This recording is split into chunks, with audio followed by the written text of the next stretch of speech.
10 से 15 मिनट के वीडियो में लेके आया हूं कि गारंटी मैं लेता हूं कि जो 5 बिंदुएं या जो 5 पॉइंट्स मैं आपको कह रहा हूं, अगर उन सभी पर आपने ईमानदारी से टिक लगा लिया तो आपका सिलेक्शन इंजीनियर बनने में या डॉक्टर बनने में कोई भी रोकने वाला नहीं है। यह मेरा स्वयं का एग्जामिनेशन देने का एक्सपीरियंस, इतने वर्षों से बच्चों को पढ़ाने का एक्सपीरियंस और निरंतर जो हम बच्चों के लिए मेहनत कर रहे हैं उसके प्रतिफल मैं आपको कह रहा हूं। हमें किन किन बातों का ध्यान रखना चाहिए और किन 5 पॉइंट्स पर अगर हम टिक लगा लें तो हम कॉम्पिटिटिव एग्जामिनेशन को पार कर जाएंगे। पहला पॉइंट जो मेरे हिसाब से होना चाहिए वो है सेल्फ स्टडी आवर्स। ध्यान से सुने, आपको स्क्रीन पे साइड पे दिखाई देगा ये 5 पॉइंट, जैसे जैसे मैं बोलूंगा आपको स्क्रीन पर नजर आएंगे। सबसे पहला है सेल्फ स्टडी आवर्स, दूसरा है इक्वल डिस्ट्रीब्यूशन ऑफ सब्जेक्ट्स, तीसरा है एक्यूरेसी, चौथा है स्पीड और उसके बाद जो आपको दिखाई दे रहा है वो है एग्जामिनेशन टेम्परामेंट। वैसे तो सभी पॉइंट्स पर मैं काफी देर तक बोल सकता हूं, पर शायद जो इंपॉर्टेंट बात है वो अगले 10 मिनट के वीडियो में मैं आपको देने का प्रयास करूंगा। ध्यान से देखिएगा, आशा करता हूं कि आप सभी के लिए यह वीडियो जरूर कारगर साबित होगा।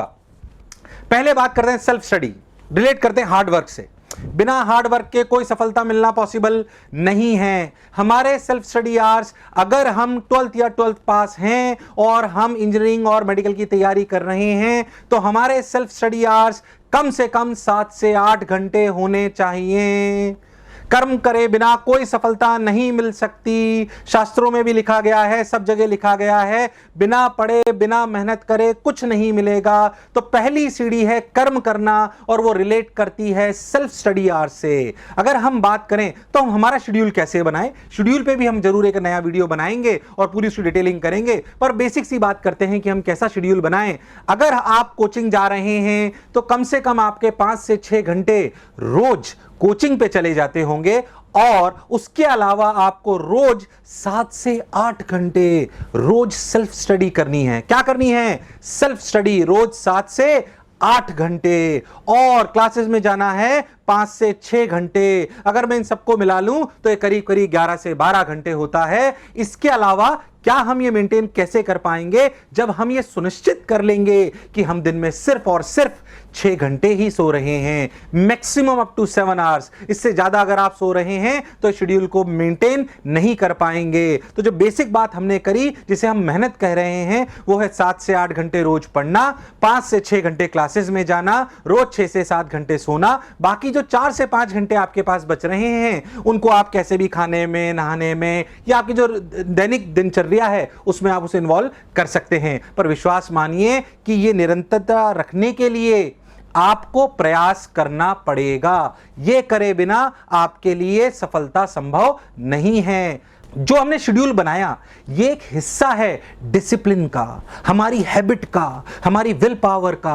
अगर हमारी हैबिट में यह आ गया तो हम वास्तविकता में से पार कर लेंगे। हैबिट आती है डिसिप्लिन से, डिसिप्लिन और विल पावर का मिक्सचर है हैबिट।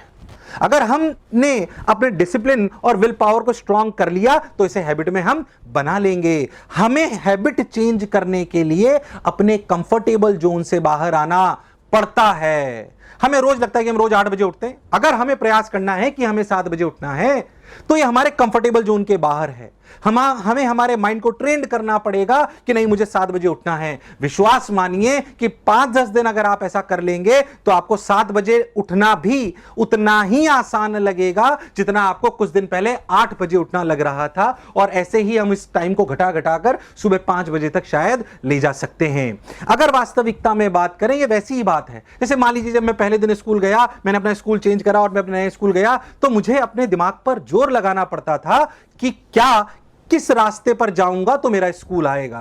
5 दिन बाद मेरे दिमाग ने अपने आप को सेट कर लिया कि मेरे को रास्ता ढूंढने की आवश्यकता नहीं थी, मुझे कोई जोर डालने की जरूरत नहीं थी, मैं अपने आप उस रास्ते की तरफ चले जाता था। यह मेरा कंफर्टेबल जोन था। ऐसे ही हमने हमारी दिनचर्या का एक कंफर्टेबल जोन डिसाइड कर लिया है कि हमें 8 घंटे सोना है, 4 घंटे पढ़ाई करनी है, 4 घंटे खेलना है। यह हमारा कंफर्टेबल जोन है। अगर हम चाहते हैं कि इसमें परिवर्तन लाएं तो कुछ दिनों तक हमें प्रयास करने पड़ेंगे। बिना कोशिश करे कुछ नहीं होता। कोशिश करो तो फल मिलता है, कोशिश करो तो फल मिलता है, और आज नहीं तो कल मिलता है। कोशिश करो तो फल मिलता है, आज नहीं तो कल मिलता है। और अर्जुन के तीर सा धर, अर्जुन के तीर सा धर, मरुस्थल में भी जल निकलता है, मरुस्थल में भी जल निकलता है। तो प्यारे विद्यार्थियों, जितने भी लोग मुझे सुन रहे हैं, आपको प्रयास निरंतर करना पड़ेगा। मैं वापस अपने पॉइंट्स की तरफ आता हूं, आपसे बात करता हूं, कहता हूं जो हमारा पहला पॉइंट था, वो क्या था कि हमारे सेल्फ स्टडी आवर्स 7 से 8 घंटे होने चाहिए। क्या सभी बच्चे जो 7 से 8 घंटे पढ़ते हैं, क्या सर वो सिलेक्ट हो जाते हैं? नहीं। ये हमारी सक्सेस की सीढ़ी की पहली सीढ़ी थी। दूसरी सीढ़ी है इक्वल डिस्ट्रीब्यूशन, जो बहुत इंपॉर्टेंट है कॉम्पिटिटिव एग्जामिनेशंस के लिए। कैसे सर? अगर कोई बच्चा को फिजिक्स पसंद है या केमिस्ट्री पसंद है या मैथ्स पसंद है या बायोलॉजी पसंद है, और क्या वो एक ही सब्जेक्ट पढ़ता रहेगा? जैसे मान लीजिए मेडिकल का कोई बच्चा है, उसे केमिस्ट्री बहुत पसंद है, और अगर वो केमिस्ट्री ही पढ़ता रहेगा तो क्या वो जीवन में जो उसका लक्ष्य है कि वो डॉक्टर बन जाए, क्या वो बन पाएगा? नहीं। हम अगर कॉम्पिटिटिव एग्जामिनेशंस को क्लियर करना चाहते हैं तो हमें सभी सब्जेक्ट्स को बराबर बराबर पढ़ना चाहिए, उन्हें इक्वल वेटेज देनी चाहिए। सर बात ये जो आपने बोली सर, ये बहुत बार मैं सुन चुका हूं और मैं चाहता भी हूं पर मैं कर नहीं पाता। अब मैं आपको बताता हूं आप क्यों नहीं कर पाते। क्योंकि हम निरंतर जब अपने बच्चों को पढ़ा रहे हैं तो उनके प्रश्न पूछ रहे हैं, उन्हीं सवालों के जवाब मैं आपको इस वीडियो के माध्यम से दे रहा हूं। वो कहते हैं सर कि आज फिजिक्स का काम ज्यादा मिला था, इसलिए मैं जब पढ़ने बैठा तो मैं 3-4 घंटे तक तो फिजिक्स ही पढ़ता रहा, फिर टाइम ही निकल गया सर, मैं केमिस्ट्री का काम नहीं कर पाया, बायोलॉजी का काम नहीं कर पाया, मैथ्स का काम नहीं कर पाया, अब क्या करूं सर? इसका मतलब आपने आज की प्लानिंग नहीं करी थी। मैं आपको सिंपल एग्जांपल लेता हूं।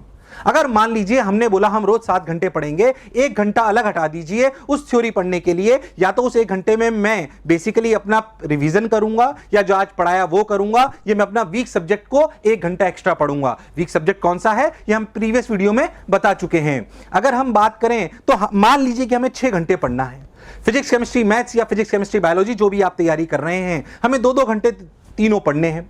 मान लीजिए आज आपको फिजिक्स के टीचर ने काम दिया कि सपोज आपको बोला कि आज आपको 2 घंटे में, या आज का होमवर्क है 60 क्वेश्चंस, मान लीजिए 60 क्वेश्चंस, आपने बोल दिया कि 60 क्वेश्चंस आज का होमवर्क है। टीचर ने बोला हमें पता है कि आज ये होमवर्क करके हम करना है और हमें अगले दिन जाना है।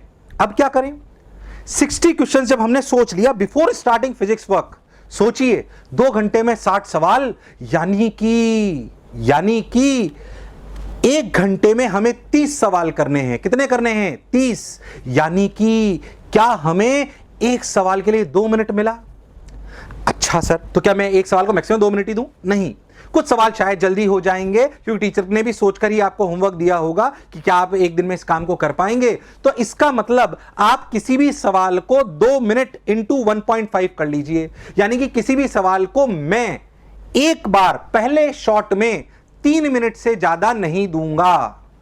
अगर मैं ये करूंगा तो विश्वास मानिए एक बार आपका होमवर्क अटेम्प्ट 1.25 घंटे से 2 घंटे के बीच में हो जाएगा। अगर आप 1.25 घंटे में ही आपका होमवर्क खत्म हो जाता है तो 15 मिनट में आप जो सवाल आपसे नहीं हुए 3 मिनट लगाकर भी उनको दोबारा ट्राई कर सकते हैं। पर यह तो सुनिश्चित हो गया कि मैंने आज का काम आज करा। वो वाली बात नहीं, आज करे सो काल कर, काल करे सो परसों। सुना है कि नहीं सुना? ऐसे नहीं करना है अपने को, काल करे सो आज कर, ऐसी वाली भावना के साथ अपने को काम करना है और रोज का काम रोज ही निपटाना है। बहुत बढ़िया, ये हमारी बात थी इक्वल डिस्ट्रीब्यूशन की। तो हमने सुनिश्चित कर लिया कि हम इक्वल ही सब्जेक्ट को पढ़ेंगे। जब पढ़ना शुरुआत करेंगे तो हम सुनिश्चित कर लेंगे कि आज मैं एक सवाल को कितने मैक्सिमम मिनट दे सकता हूं। यह कैलकुलेशन करने में आपको आधा मिनट से ज्यादा नहीं लगेगा। नेक्स्ट हम बात करते हैं जो इंपॉर्टेंट टिक है। तो सर मेरे 2 टिक तो लग गए, 7 से 8 घंटे सर मैं रोज पढ़ता हूं, सर मैंने इक्वल डिस्ट्रीब्यूशन भी कर लिया है। थर्ड पॉइंट जिस पे टिक लगना बहुत आवश्यक है वो है एक्यूरेसी। अच्छा, एक बात और मैं आपको बताना चाहता हूं कि जिस स्टेज में और जिस प्रोसेस में मैं आपको स्टेप्स बता रहा हूं, आप उसे चेंज नहीं कर सकते कि आप पहले 7 से 8 घंटे के बजाय स्पीड सुधार लें। पहले आपको अपनी हार्डवर्किंग बनना है, फिर आपको अपने आप को व्यवस्थित करना है, जिसे हम इक्वल डिस्ट्रीब्यूशन कह रहे हैं, फिर आपको अपनी एक्यूरेसी बढ़ानी है। एग्जामिनेशन में या क्लास में या शीट करते वक्त एफिशिएंसी 90% से कम है तो आप किसी भी कीमत पे सक्सेस नहीं पा सकते। एक्यूरेसी बहुत आवश्यक है और आपको ध्यान रखना है कि एक्यूरेसी के बिना आगे बढ़ना पॉसिबल नहीं है। आप खुद सोच के बताइए, कॉम्पिटिटिव एग्जामिनेशंस में अगर आपको 100 में से 100 सवाल आते हो और आप 90% एफिशिएंसी को पार कर गए तो क्या आपका सिलेक्शन सुनिश्चित है? क्या आपका इंजीनियर डॉक्टर बनना सुनिश्चित है? हां, ठीक सर। 3 पॉइंट्स हमें समझ में आ गए कि हमें सेल्फ स्टडी करनी चाहिए, हमें इक्वल डिस्ट्रीब्यूशन रखना चाहिए, हमें एक्यूरेसी पे ध्यान देना चाहिए। लेकिन लास्ट पॉइंट है वो है स्पीड। सर एक्यूरेसी तो आ गई सर 50 सवाल मैं कर भी लेता हूं सर, जो आपने बोला 50 सवाल में से मैं सर 45 के बाद सही भी कर लेता हूं, पर सर मेरी स्पीड नहीं है। जैसे अगर हम बायोलॉजी में यानी कि मेडिकल के एग्जामिनेशंस की बात करें तो हमें वास्तविकता में 180 सवाल करने हैं 3 घंटे में। जेई मेन की बात करें तो 90 सवाल करने हैं 3 घंटे में। जेई एडवांस की बात करें तो शायद 60 सवाल करने होते हैं 3 घंटे में। सब जगह स्पीड अलग अलग है, हर एग्जामिनेशन का तरीका अलग अलग है। अगर आप नीट की तैयारी कर रहे हैं तो आपकी 1 घंटे की स्पीड कम से कम फिजिक्स में कम से कम 45 होनी चाहिए, बायोलॉजी में आपकी स्पीड कम से कम 70 से 80 होनी चाहिए, केमिस्ट्री में आपकी स्पीड 50 के आसपास होनी चाहिए। क्या हम घर पे इतनी स्पीड मेंटेन कर पा रहे हैं? अगर नहीं तो हमें जरूरत है हमारी स्पीड इंक्रीज करने की। पर पहले क्या इंक्रीज करेंगे? स्पीड की एक्यूरेसी। ध्यान दीजिए, पहले आप इंक्रीज करेंगे एक्यूरेसी। क्या इंक्रीज करेंगे? एक्यूरेसी। एक्यूरेसी इंप्रूव हो गई, अब स्पीड पे बात करते हैं। तो स्पीड बढ़ाने के लिए सर क्या करें? स्पीड बढ़ाने का बेस्ट तरीका है कि जो चैप्टर आपको आता हो उस चैप्टर को वास्तविकता में कोई भी इजी बुक से सॉल्व करिए। कोई भी इजी बुक जो मार्केट में अवेलेबल है, कई तरह की इजी अवेलेबल है, प्रीवियस ईयर के पेपर अवेलेबल हैं। आप नीट के दे रहे हैं तो नीट के, जेई मेन के दे रहे हैं तो जेई मेन के, जिस प्रकार की आप बुक ले, पर इजी, बहुत टफ नहीं। तो आप कोई भी बेसिक किताब उठाइए और उसमें वो चैप्टर करिए जिसमें आपकी एक्यूरेसी 90% से ज्यादा है। अब उसको सॉल्व करिए और टाइम बाउंड होके करिए। पास में अपने मोबाइल फोन में घड़ी लगा लीजिए या अलार्म क्लॉक लगा लीजिए कि मैं इस स्पीड के साथ इसको करूंगा। धीरे धीरे आप देखेंगे कि आपकी स्पीड बढ़ जाएगी। बात करते हैं और आगे। प्यारे बच्चों, अभी तक आपने क्या देखा? हमने बात करी कि क्या हमें वास्तविकता में 7 से 8 घंटे पढ़ना चाहिए, हमें इक्वल डिस्ट्रीब्यूशन करना चाहिए, हमें एक्यूरेसी रखनी चाहिए, हमें स्पीड बढ़ा लेनी चाहिए। पर वास्तविकता में ये सब हम कर क्यों रहे थे? अंतिम फल के लिए। ये संघर्ष हम कर रहे थे अंतिम फल के लिए। खैर, मैं वापस एग्जामिनेशन टेम्परामेंट की तरफ आता हूं, आपसे बात करता हूं कि एग्जामिनेशन टेम्परामेंट में हमें किस बातों पे ध्यान देना चाहिए। एग्जामिनेशन टेम्परामेंट में मैं फिर बता दूं 10 से 15 मिनट का बिल्कुल अलग सेपरेट वीडियो में बनाऊंगा। अभी थोड़ी सी बात कह के ही अपने शब्दों को विराम दूंगा।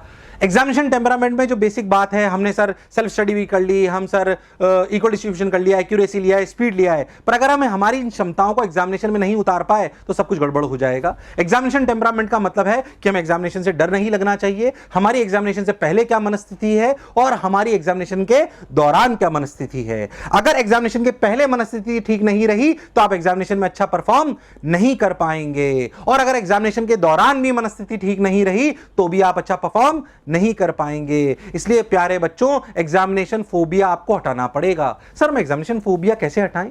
अगर आप किसी कोचिंग संस्थान में हमारी तरह, तो निरंतर आपके जितने एग्जाम हो रहे हैं उन्हें उतनी ही शिद्दत के साथ दीजिए, उन्हें बिल्कुल वैसा ही मानिए जैसे आप एग्जामिनेशन देने वाले थे। क्योंकि बार बार जो एग्जामिनेशन प्रेशर है, प्रेशर घटता है अगर हम उसी चीज को बार बार रिपीट करते हैं।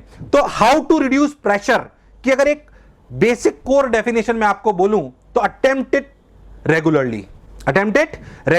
So how you can reduce examination pressure? By attempting it regularly. Main exam तो हम बार बार नहीं दे सकते, पर जो हमारे बीच में एग्जाम हो रहे हैं, क्या हम उसे मेन एग्जाम जैसा मानकर दे सकते हैं? तो हमारा प्रेशर धीरे धीरे घटेगा। मैं चाहता हूं हम बहुत सारी सीरीज में और बहुत सारे वीडियोस लेके आ रहे हैं। आप हमारे YouTube चैनल को जरूर सब्सक्राइब करिए, जो बेल आइकन आपको दिखाई दे रहा है उस पर जरूर सब्सक्राइब करिए।